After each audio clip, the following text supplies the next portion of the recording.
Agent ने principal के नाम पे कोई कांड कर दिया, कोर्ट तुझे पकड़ेगा। हाँ, क्योंकि एजेंट का काम इज इक्वल टू प्रिंसिपल का काम। Welcome to our commerce point. मैं हूँ रुखसाना राशिद। आज की वीडियो में हम करेंगे हमारा चैप्टर एजेंसी। ये हमारा लास्ट चैप्टर है हमारे इंडियन कॉन्ट्रैक्ट एक्ट का, तो इसको ध्यान से पढ़ेंगे। अगर आपने मेरी पहले वाली कोई भी वीडियो मिस कर दी तो आप पहले उसको जाकर देख लें ताकि आपको आसानी हो जाए। और फिर हम आज की वीडियो में करेंगे हमारा चैप्टर एजेंसी। पहले इसका मीनिंग देखें। Agency is a relation between two parties created by an agreement express और इम्प्लाइड। एजेंसी है जो हमारी रिलेशन है दो पार्टीज का, जो क्रिएट की जाती हैं, बनाई जाती हैं एक एग्रीमेंट के द्वारा। जो एग्रीमेंट है वो एक्सप्रेस भी हो सकता है, इम्प्लाइड भी हो सकता है। The relationship of agency arises whenever one person called the agent and has the authority to act on behalf of the another called principal। Agency का रिलेशनशिप तब बनता है जब उसमें एक पर्सन है जो वो एजेंट है, वो एक्ट करता है, मीन्स अपनी काम को करता है किसी और पर्सन्स के बिहाफ पर, किसी और पर्सन्स के रूल्स गाइडलाइंस ऑर्डर पर, जिसको हम कहते हैं principal. A contract of agency has all elements of a contract. Agency के कॉन्ट्रैक्ट्स में एजेंसी में हमारे सारे कॉन्ट्रैक्ट के फीचर्स होते हैं। फर्स्ट देखें, there should be appointment by the principal of an agent. Agency में आपके प्रिंसिपल के द्वारा एक एजेंट को अपॉइंट किया होना चाहिए। सेकंड देखें, the principal should confer authority on the agent to act for him. जो प्रिंसिपल है वो अपनी अथॉरिटी, अपने ऑर्डर्स को दे ताकि वो एजेंट है जो वो उसकी अथॉरिटी के रिलेटेड एक्ट करे, उसके लिए, प्रिंसिपल के लिए। थर्ड है हमारे यहाँ पर, the objective of the appointment must be to establish relationship between principal and third parties. जो अब आप अपॉइंट कर रहे हो अपने एजेंट को, उसमें आपका इस्टेब्लिश मीन्स आपका रिलेशन बनना चाहिए प्रिंसिपल के बीच में और थर्ड पार्टीज के बीच में, ताकि आप उन दोनों के है जो वो प्रिंसिपल और थर्ड पार्टी को मिला सको। फोर्थ है हमारे यहाँ पर, the relationship of agency being based on confidence between the principal and agent, no consideration is necessary. जो रिलेशन होता है हमारे एजेंसी में, उसमें हमारा कोई भी पैसे का लेन देन नहीं किया जाता। मीन्स यहाँ पर ज़रूरी नहीं माना जाता कि आप पैसे का लेन देन करो। इसमें आपके जो रिलेशन होता है एजेंसी का वो बेस्ड होता है आपके कॉन्फिडेंस के बीच में, मीन्स रिलेशन के बीच में जो आपका प्रिंसिपल और एजेंट के बीच में होता है। नेक्स्ट देखें, नेक्स्ट है हमारे यहाँ पर काइंड्स ऑफ एजेंट, कि हमारे एजेंट हैं जो वो कितने टाइप के होते हैं। यहाँ पर फर्स्ट है एक्सप्रेस और implied agent. And express agent वो वाला होता है जिसको हम वर्बली या फिर बाय राइटिंग है जब वो उसको नोटिस दे कि आप यहाँ पर अपॉइंट हो जाओ, आप यहाँ पर रजिस्टर हो जाओ। उसके बाद इम्प्लाइड एजेंट होता है जो आपके एक्शंस के द्वारा आपका पता लग जाता है कि हाँ ये आपका एजेंट है। सेकेंड है हमारे यहाँ पर जनरल एजेंट। जनरल एजेंट हमारा वो वाला एजेंट होता है जिसमें हम उसको एजेंट को अपॉइंट करते हैं ताकि वो हमारे प्रिंसिपल का जो बिजनेस है उसको देखें और उसको संभाल सके। थर्ड है हमारे यहाँ पर स्पेशल एजेंट। स्पेशल एजेंट वो वाला एजेंट होता है जिसको हम किसी पर्टिकुलर टास्क के लिए एजेंट को अपॉइंट करते हैं। फोर्थ देखें, यूनिवर्सल एजेंट। यूनिवर्सल एजेंट वो वाला होता है जो आपके प्रिंसिपल के सारे कामों को है जो वो अच्छे तरीके से संभाल सके। मीन्स आपके प्रिंसिपल के चाहे डिफरेंट टाइप्स के बिजनेस हैं, उन सब बिजनेस को एक साथ ही संभाल सके। फिफ्थ है हमारे यहाँ पर sub agent. An agent derives his authority direct from the principal. A sub agent derives his authority from the agent who has been appointed to do the act. यहाँ पर जो सब एजेंट होता है उसमें हमें बताया गया है कि जो एजेंट है वो मीन्स भी उसको अथॉरिटी देता है, मीन्स एजेंट है उसके द्वारा अपॉइंट किया जाता है प्रिंसिपल के द्वारा।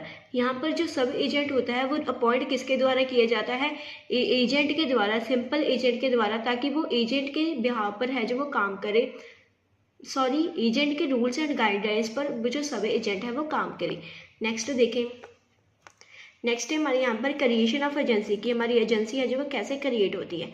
एंड एजेंसी में arise in different ways. Agency के बहुत सारे वेज हैं जो वो उसमें हम उसको फॉर्मुलेट क्रिएट कर सकते हैं। It need not to be created expressively by any writing और may be inferred from the circumstances and conduct of the parties. यहाँ पर कोई भी ज़रूरी नहीं है कि वो जो है एजेंसी है वो हमारी कॉन्ट्रैक्ट के द्वारा या फिर किसी एक्सप्रेस और इम्प्लॉयड कॉन्ट्रैक्ट के द्वारा बने। यहाँ पर जो एजेंसी है वो हमारी पार्टीज के कंडक्ट के ऊपर भी है जो वो फॉर्मुलेट हो सकती है। एजेंसी हमारे नीचे वेज दिए गए हैं, उनके द्वारा फॉर्मुलेट हो सकती है। फर्स्ट है हमारे यहाँ पर agency bye express agreement. Express agreement जो हमारा रिटर्न या फिर ऑरल के द्वारा है जो वो एजेंसी है जो वो क्रिएट की जाए। सेकंड है हमारे यहाँ पर एजेंसी बाय एप्लीकेशन। एजेंसी है जो वो हमारे ऊपर एम्प्लॉयड हो, मीन्स में हमारे एक्शन से पता चल जाए कि हाँ ये एजेंसी है जो वो बन रही है। इम्प्लीकेशन जो हो सकती है लॉ के द्वारा भी हो सकती है, आपके एक्शंस के द्वारा भी हो सकती है। इसमें हम इंक्लूड करेंगे हमारी first agency by estoppel, second agency by holding out, third करेंगे हमारा एजेंसी बाय नेसेसिटी। उसके बाद नेक्स्ट देखें हमारा सी है एजेंसी बाय रेटिफिकेशन। एजेंसी है जो वो हमारे प्रीवियस एक्ट, कोई भी पिछला हमारा कोई भी एक्ट था उसको रेक्टिफाई करने के लिए, उसको ठीक करने के लिए, या फिर कोई भी ट्रांजैक्शन को ठीक करने के लिए हम हमारी एजेंसी को है जो वो रेक्टिफाई मीन्स दोबारा से बना सकते हैं। नेक्स्ट देखें, यहाँ पर हमारा नेक्स्ट टॉपिक है एजेंट ड्यूटी टू प्रिंसिपल, कि एजेंट की क्या ड्यूटीज़ होती हैं प्रिंसिपल के लिए। फर्स्ट है हमारे यहाँ पर duty to act according to the principal direction.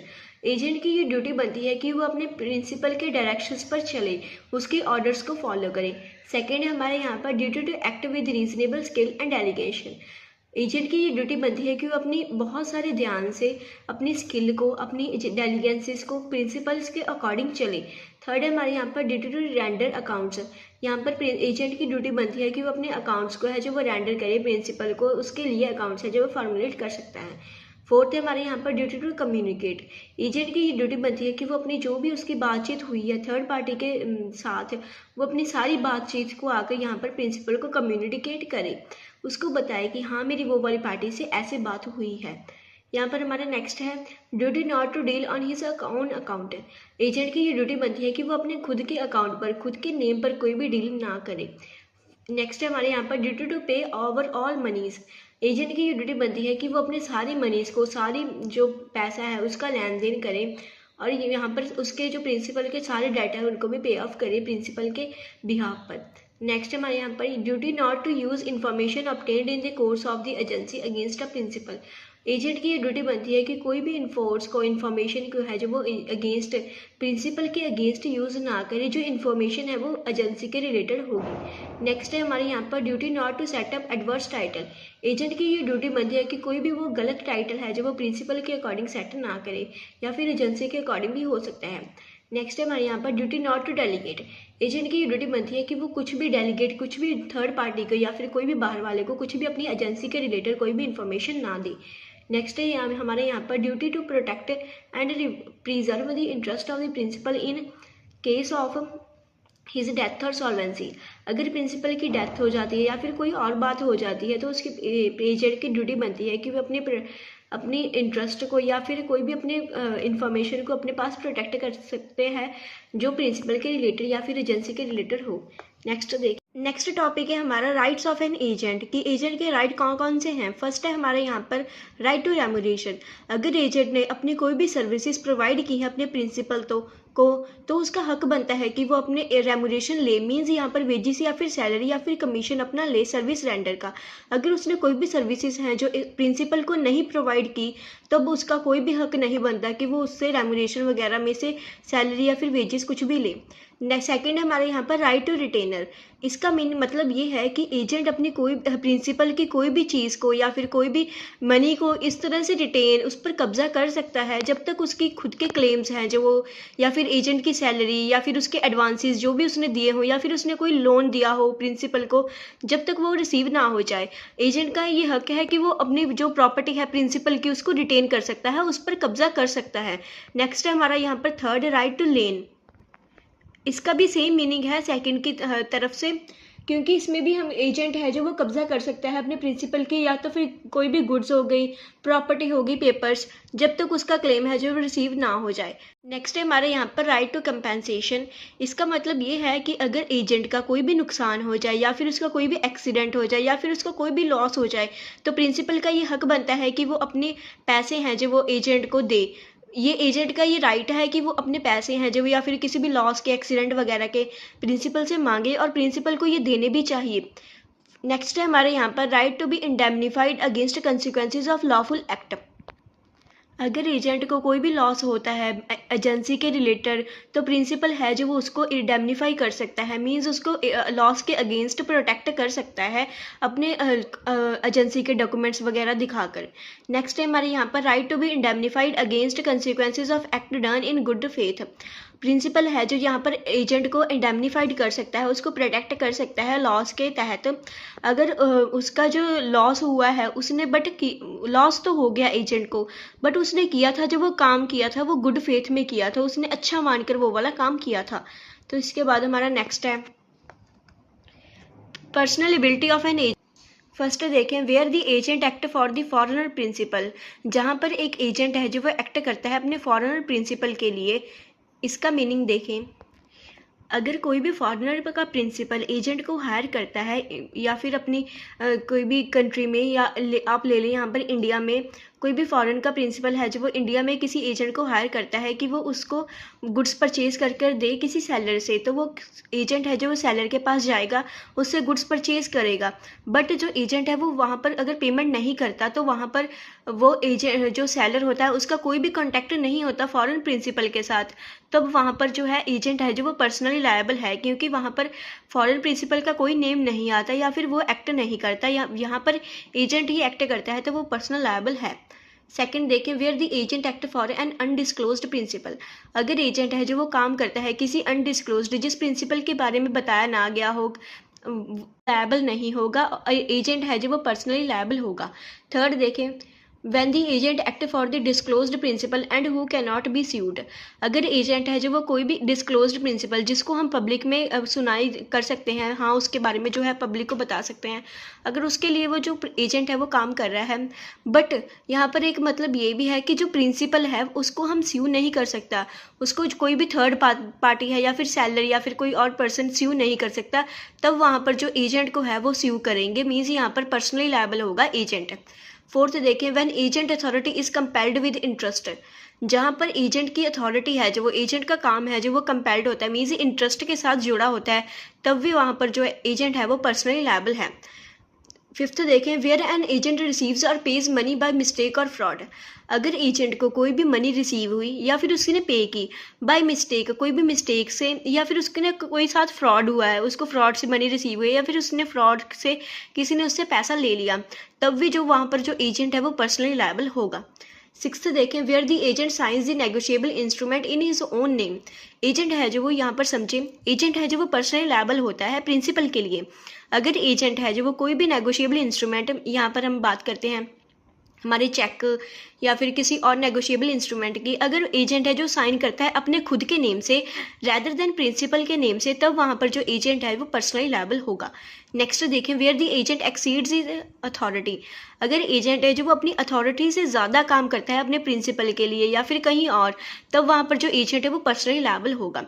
Next देखें where the contract expressively provides, अगर वहाँ पर प्रिंसिपल और एजेंट के बीच में कॉन्ट्रैक्ट हुआ है जहाँ पर लिखा हुआ है कि एजेंट है जो वो पर्सनली लायबल होगा अपने किसी भी काम को करने के लिए, तब वहाँ पर जो एजेंट है वो पर्सनली लायबल होगा।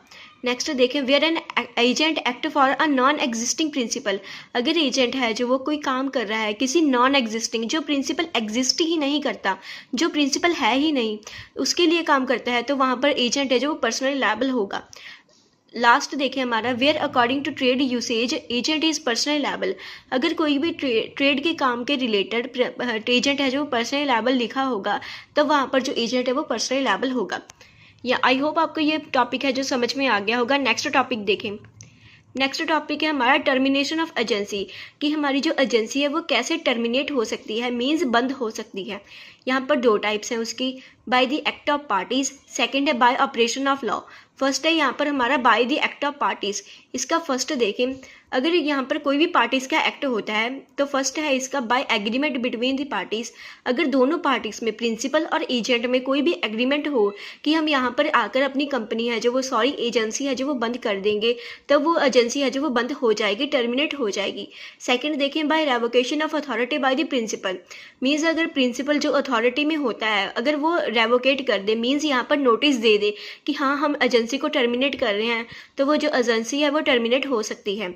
थर्ड देखें by renunciation by the agent. अगर कोई एजेंट है जो वो उस प्रिंसिपल का वो नोटिस दे दे कि हाँ मुझे ये एजेंसी टर्मिनेट करनी है, तो वो एजेंसी है जो वो टर्मिनेट हो सकती है। पहला हमने पढ़ लिया है bye the act of parties. अब हम सेकंड पढ़ेंगे by the operation of law, कि लॉ के द्वारा हम कैसे एजेंसी को है टर्मिनेट कर सकते हैं, मीन्स बंद कर सकते हैं। फर्स्ट देखें by the completion of the business of agency. जिस पर्पस के लिए हमने एजेंसी को बनाया था, जिस पर्पस के लिए हमने एजेंसी को क्रिएट किया था, अगर वो हमारा कंप्लीट हो जाए, फुलफिल हो जाए, तब हमारी जो एजेंसी है वो टर्मिनेट हो जाएगी, मीन्स खत्म हो जाएगी। सेकंड देखें बाय डेथ और इंसेंटिव ऑफ द प्रिंसिपल और एजेंट। अगर प्रिंसिपल की या फिर उसके एजेंट की डेथ हो जाए, या फिर उसके एजेंट की या फिर प्रिंसिपल की, या फिर उनको कोई भी ऐसी प्रॉब्लम हो जाए कि हाँ वो चल फिर नहीं सकते, या फिर कोई और प्रॉब्लम हो जाए, तब भी वहाँ पर जो एजेंसी है वो टर्मिनेट हो जाएगी। थर्ड है by the lapse of time. अगर एजेंसी का टाइम पीरियड है जो वो खत्म हो जाए, तब भी वहाँ पर जो एजेंसी है वो टर्मिनेट हो जाएगी। फोर्थ है यहाँ पर हमारा by the insolvency of the principal. अगर हमारा प्रिंसिपल जो एजेंसी का ओनर होता है वही इंसॉल्वेंट हो जाए, मीन्स उसको ही ऐसा प्रॉब्लम आ जाए कि हाँ वो अपने जो डेट हैं वो पे नहीं कर सकता, तब भी वहाँ पर जो एजेंसी है वो टर्मिनेट हो जाएगी। फिफ्थ है by the destruction of the subject matter. जिस पर्पस के लिए आपने अपनी एजेंसी को क्रिएट किया था कि हाँ ये वो वाला काम करेगी, अगर वही वाला काम है जो आपका खत्म हो जाए, डिस्ट्रॉय हो जाए, तब भी आपकी एजेंसी है जो वो टर्मिनेट हो जाएगी। सिक्स्थ देखें by subsequent event rendering the agency unlawful. अगर आपकी एजेंसी के तहत कोई ऐसा काम हो जाए जिसके द्वारा आप बताया जाए कि आपकी एजेंसी है जो वो अनलॉफुल काम करती है, या फिर आपकी एजेंसी को ही अनलॉफुल बताया जाए, तब भी आपकी जो एजेंसी है वह टर्मिनेट हो जाएगी, मीन्स खत्म हो जाएगी। सेवंथ देखें bye dissolution of the company.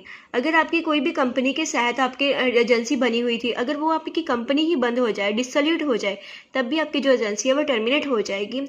तक जो हमारा टॉपिक था टर्मिनेशन ऑफ एजेंसी वो कंप्लीट होता है।